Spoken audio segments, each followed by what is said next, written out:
My name is Kenny Belov, and I co-founded Fish Restaurant in Sausalito, California in 2004. And in 2009, became so frustrated with what was being delivered to our restaurant that we started 2xC, which was the first sustainable seafood wholesaler in the San Francisco Bay Area.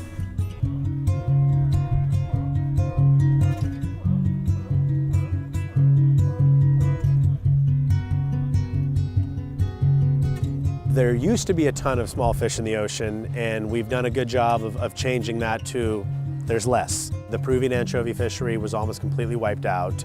The Menhaden fishery in the Gulf of Mexico and on the eastern seaboard has been devastated. You know, we did this. We depleted the ocean. It wasn't anybody else's fault.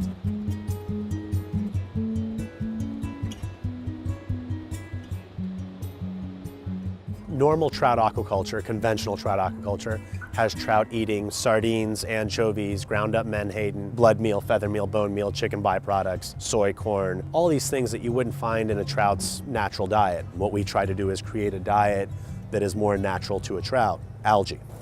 So these are our McFarland Springs trout. These fish came in alive last night. These fish have an amazing shelf life. In 5 days from now, you would think these fish just came out of the water. What we do is we go up to the farm and we fill these containers about halfway full of water, and then we fill it with ice and make a slush, and then hand scoop one net at a time into the ice water. A ship ashore, he does adore with a girl that's plump and round. When your money's gone, it's the same old song. Get up, Jack John, sit down. Beautiful. So you've got 2 marine algae, 2 microalgae that are freshwater based. You've got waste from the California nut growers, vitamins, nutrients, flax oil. So between the algae, the nut waste, and the flax and the flax oil, you make a complete protein. I have not personally caught much wild trout in my lifetime, but the folks that I've talked to that have make the reference that this is the closest thing to a wild trout that they've ever tasted. It has a very clean, sweet flavor. It's not muddy at all.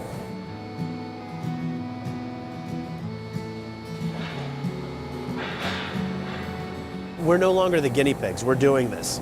You know, this farm exists, these fish exist, the clients for these fish exist. Now it's just a matter of finding other facilities that want to jump on board to supply for their local communities as well.